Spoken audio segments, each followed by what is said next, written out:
Peter, we've had you on the show a couple times now, and you always cause a stir, which we actually really love. So thank you for coming on. But, you know, you have some really fervent supporters and some pretty fervent detractors. So before we get started, can you share with us a little bit about your background? We've had it before, but I want everyone watching to know where you come from and what your story is. Okay, sure. I'll give you the extreme short version. I was trained as a classical musician, and then I went to an institution for 2 years, racked up a lot of debt, and realized my second year of college that I was going to be paying for this debt for the rest of my life. So that was my first impression of the financial system. So I bailed from that, and plus the idea of being a solo classical musician was just about as absurd as you can get as far as an economic career, probabilistically. So from there I went to advertising, and which was a unique stretch. I always kind of abhorred the manipulation of society, but in the arts, a lot of people gravitate towards advertising because it gives them some kind of outlet to stay somewhat in their medium as far as expression. So I did that for many years. I didn't like that either, of course, which of course is that's the belly of the beast when it comes to corporate America. Advertising is one of the largest, is the most funded institution in the corporate world in many ways. Most companies spend more money on advertising to manipulate society than they do with actual production and R&D. From there, I went actually to invest in, to work privately for about 6 years as a Wall Street investor and financial trader. I did that from my own account for many years, and that was actually my long-term goal, was to secure that and to be free of the corporate vertical structure. And I did that, and that's where I pretty much learned about how despotic the financial and basically the market system by extension actually is. So my background pretty much is in, professionally, is in the two worst institutions on the face of the earth, as far as I'm concerned, advertising and Wall Street. And that's what brings me to where I am today as I began to survey the world around us to see why things are the way they are. And that's the very short version. Is that good enough? That is brilliant, and actually it's great to learn that you have such a diverse background. It starts with music and ends in Wall Street, and now you're here today, so it's good for all of us to learn.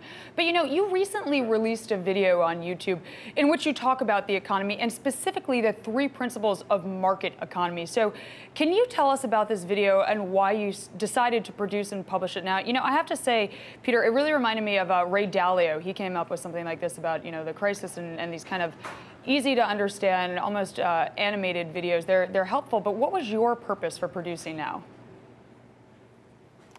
Well, the purpose was to show that the incentive structure, both physically, meaning the actual structure of the market, what it necessitates as far as the input and output, coupled with what it does to our psychology, can't possibly create a sustainable, balanced, and equitable society. So the video was broken into 3 different sections. I basically asked 3 rhetorical questions to the audience. The first has to do with the issue of ecological sustainability. As you are probably well aware, we are in the 6th great extinction. We have lost the vast majority of biodiversity on this planet. All interests by the United Nations and other collective organizations country-wise have tried to stop this, but they can't because literally no investment in their own terms is going into conservation and sustainability, which is kind of an internal joke if you think about it. Of course nothing would go into conservation. The entire economy is based on cyclical consumption and constant turnover. So when you have an economy based on people needing jobs, and you need growth, of course, to keep things going. And into the holiday season right now in the West, that's all anyone's talking about is sales forecasts. You know, no corporation in their boardroom gets together and says, you know what, we sold 4,000 units last year. Let's see if we can only sell 2,000 next year. So the entire thing is based on overt consumption. It's the new civic duty. And in that, you're never going to have a sustainable environment. You know, I could go on a long list of the proof of this. You know, people can talk about market theory versus reality, but the proof is in the world that you see around you. Again, the things I've listed about the loss of biodiversity, exorbitant pollution, both air, land, and water. The entire ecosystem of the ocean is in collapse. By mid-century, we'll be pretty much out of fish. So I could go on and on about that. Point being is the first of those 3 questions was to ask, is there an incentive to conserve? Is there an incentive to be sustainable? And the answer is no. The second question had to do with technological unemployment, something that was deemed a Luddite fantasy about 40 years ago. This idea that technology has been replacing jobs, not only replacing them, but actually making jobs more productive. There's an inverse relationship today between human employment and productivity in virtually all sectors, and the more we automate with this advanced technology, the more productive and cheaper, by the way, the medium becomes, which is profound as far as our ability to free ourselves as a civilization, but is also in direct dichotomy with what the market requires, which you need people employed, obviously. You can't have a system where people are not employed. That isn't what the market's foundational premise is. So that incentive question was, is there an incentive to keep human beings employed in the wake of a circumstance where emerging technology, and again, you can ask any technical analyst in the science and technology fields about the possibility of replacing human labor. And there are numerous studies within the past 2 years that said, from MIT, that said half of all human occupations can be replaced today. And that's only going to get more and more dramatic as the service industry, which has 80% of all human employment, crashes into this new reality of AI, which is going to start replacing most of the service sector jobs, from restaurants to accounting, to even writing news articles, which has already been happening in automated means today. So that was the second incentive. Second question, is there an incentive to actually keep human beings employed? And the answer is no. And I'll jump to the third one real fast so I don't keep babbling without our interaction. The third one has to do with something called structural violence, which is a form of systemic violence that can only be measured across a population. To give an example of this, actually I'll give you a recent example. It was reported Peter, in the UK. Before we get to that example, I want to go back so that we can do this, kind of chronologically, because I want to hear what you're going to say with the third one. But I want to first ask you, what is a market economy? You say that with capitalism, market-generated poverty and inequity, they're inevitable. So why is that? Well, part of it's evolutionary and part of it's structural. Both of them are structural. The gaming strategy of the market, what people actually do in a market system to assure their self-interest, whether you're an individual laborer or a company, systemically creates imbalance. I'll define the market because many people have a problem with what market or capitalism is. I'm going to go ahead and define it for you as far as the three attributes that really make this system what it is. The first is that you need labor for income. If you don't have labor for income, then the system has no foundation as far as cycling the money and keeping it going. The second is all goods and services retain property value, hence exchange value.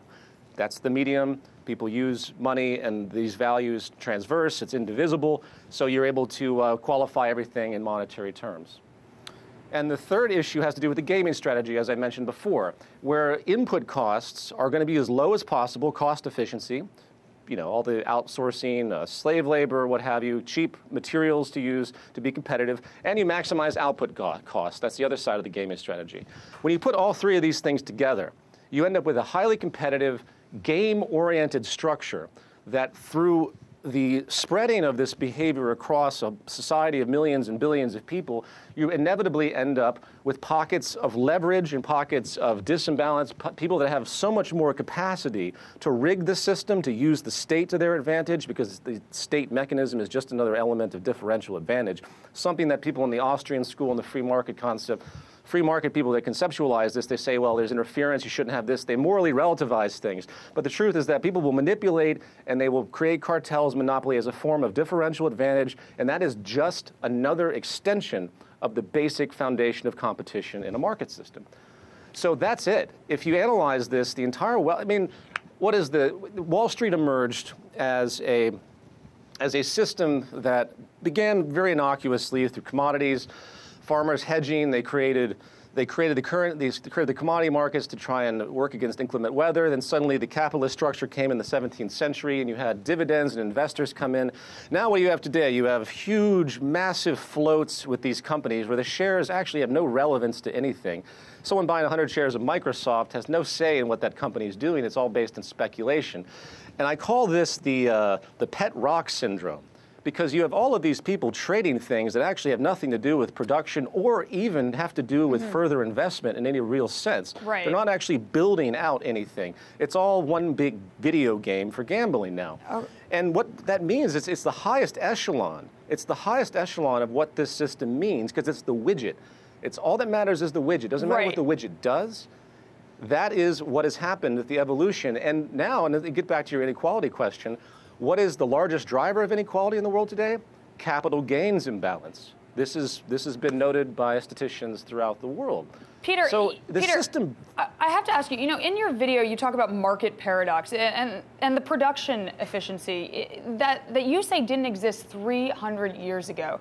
So can you explain this production efficiency and why it's important and why it didn't exist 300 years ago? I believe in the video you used an example with shoes, and you could only make 3 shoes every hour, and now you can make 30 million shoes an hour. I'm exaggerating here, but just so you get an idea of what that efficiency is.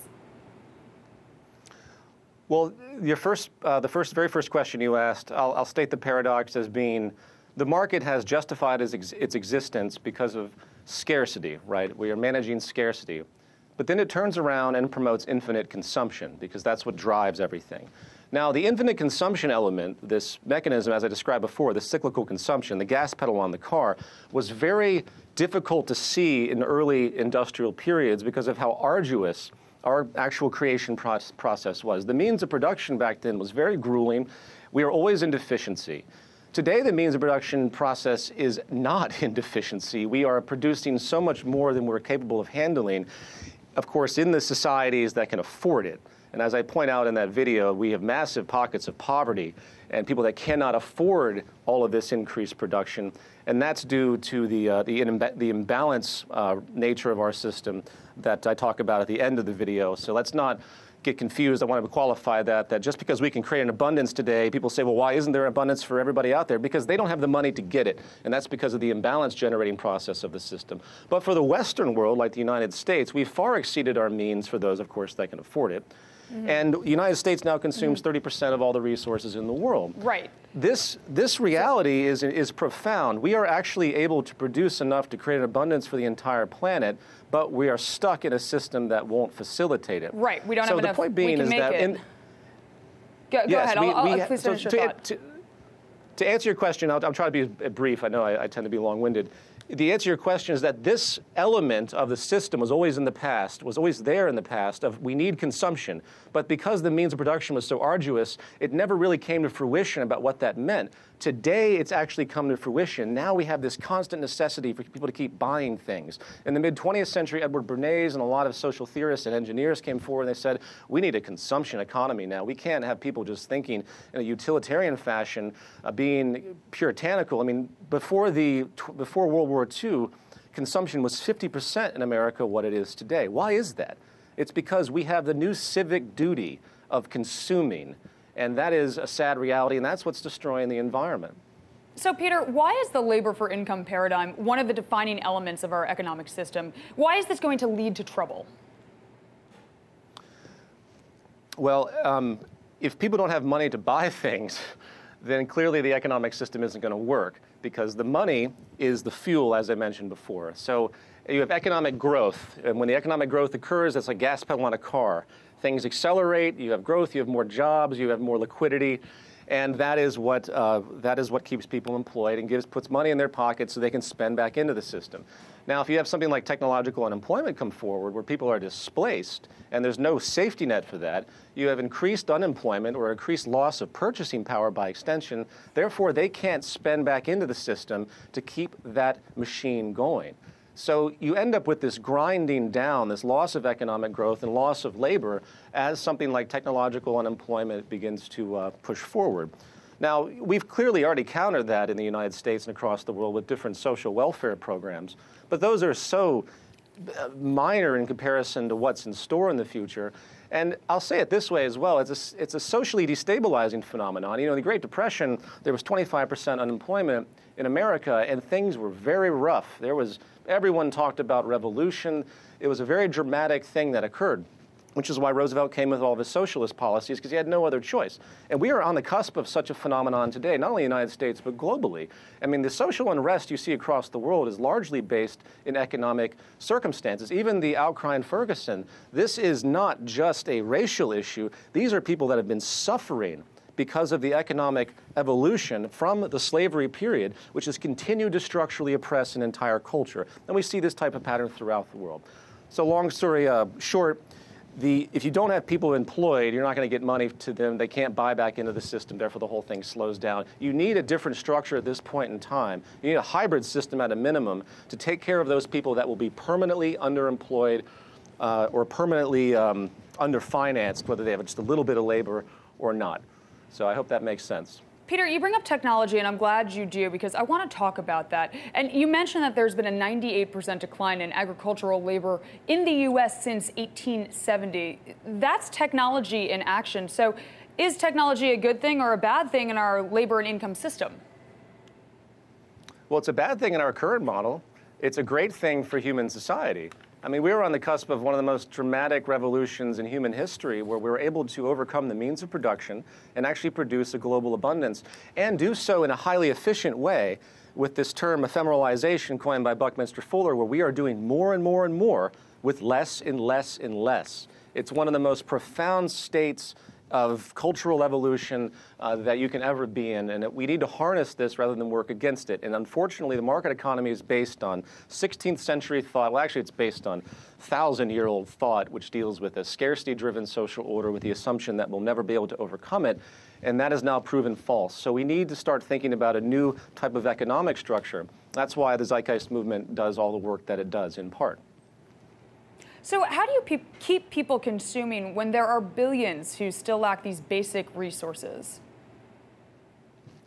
How do you keep people consuming when there are billions that lack these basic resources? Well, the first goal is to stop the mechanisms that restrict people from not obtaining the necessary life requirements, those that are literally not getting their needs met, the person that dies every 3 seconds unnecessarily on this planet due to such structural violence. And the way you do that is you, once again, remove the gaming mechanism that is generating this behavior. You have to look at it, the system structure. That the great evolution of human society is that we've gone from this kind of narrow categorical form of thinking where we look person to person, we see situation to situation in a very, very five-sense reality. And when science and mathematics and all of these things came forward where we can do statistical analysis and look at things in a systems theory approach, we began to realize there's a much bigger picture that happens with these seemingly innocuous acts of trade, speaking of the economy. When you spread this thing out, as I said before, you get a very despairing and detached and imbalanced type of outcome over the course of time, as I expressed before. So we have to, the only way you're going to get people in a systems context, meaning that if the system supports actually benefiting world society, you're only going to be able to do that if you change the way the system actually functions. And that's, again, a conversation that I don't think we have time for to go into the natural law resource-based economy stuff that, again, I promote as part of the Zeitgeist movement. But you have to have a system change. That's really all I can say about it right now. It's not going to happen within the market system. You hear people at Davos conventions and the Bill Gates and the Bonos of the world, they say, oh, we just need to get more markets over in the third world. What they forget is that the only reason the third world is in the deprivation that they're in is because of the market. But it's a longer-term process that has generated this. Globalization is nothing but colonialism in disguise in the world today. And that's just the nature of it. So what do we do about resource depletion? I mean, how much of what you talk about is predicated on the sense that natural resources are limited in supply, and so a consumption-based economic model reaches its natural limitations? You maximize scientific efficiency.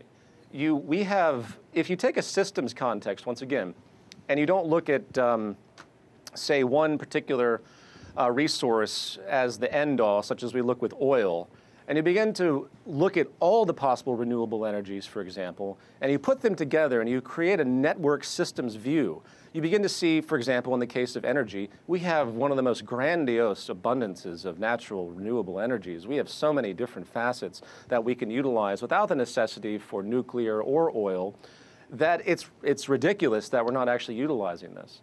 But what keeps things like that, I'll continue that example, at bay is because you have established profit-seeking institutions that want to maintain their market share. So it's like molasses to get these things to change, get these institutions to change, because they're supporting not only the economy in the case of oil, but they're actually, as a whole, meaning the national economy, it's actually supporting millions of other jobs, hundreds of millions of jobs underneath. So the move to such renewable mechanisms is deeply hindered by all of this pressure to keep things the same, because obviously such a transition will create instability. point being is that when we apply technical efficiency, when we do this more with less concept, we will establish a completely different use of resources in a systems worldview where we take as much into account as possible, which will dramatically drop how many resources we use. The best example is communications. We started off with arduous copper wire. God knows how long it took for us to put all this stuff across the planet, the deaths, the amount of fuel utilized to get it there. And now we have cell phones and little satellites that float around in orbit that can do the exact same thing. Much more powerful, smaller containment, much less resources to put these things together. And that's the new phenomenon. It's called dematerialization. And another great example of this has to do with the move from the move from hardware to software. Your cell phone will eventually have medical elements on it where you can actually measure your own medical things, almost eliminating most of your checkup needs for a normal doctor. We have a dramatic move to things that to the removal of materials, the removal of material attributes of given goods and services, moving into things like software. Another great example. I could go on, but I hope you get the point of what I'm saying.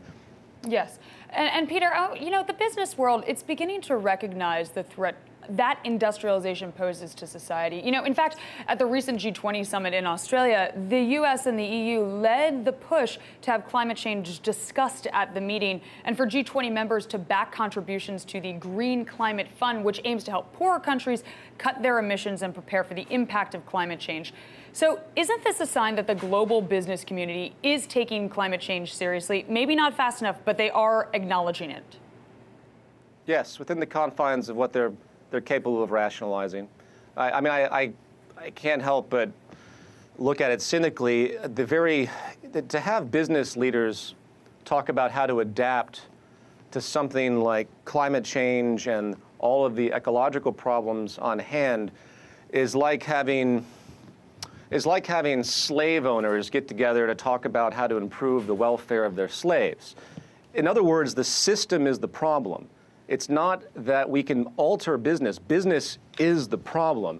The very mechanism of business is what is generating this. Yes, there can be improvements. Yes, there are things that will happen to improve, as we've seen. We've seen a lot of great things. We stopped the ozone depletion a while back with a huge pact of business leaders to stop the chlorofluorocarbons. These things will improve, but it doesn't get to the root of the problem. And that's why I can't emphatically express this issue enough, because as much as people are going to try in the business community to help, the very structure they participate in is actually the culprit. Devil's advocate here, I want to preface with that. Why should anyone listening to this program now believe that your Zeitgeist movement is the solution to what ails our economy? What I'm asking is what qualifies you to create a robust framework for the economy? The only thing that qualifies the Zeitgeist movement is its research and what it presents as a logical train of thought. And people need to make their own decisions. I'm just a single person. I have self-learned the things that I have, and I've paid attention, and I enjoy scientific causality when I think about the world around me. And what we have today is an echo of a very dark system that has no basis in modern scientific, causal, evidence-based reasoning. So all I can say is that people should go to the zeitgeistmovement.com and they should read our free book. And if you make your own decisions about what you think is logical for humanity to step forward and be sustainable, create social stability, and increase our public health to the best degree we can.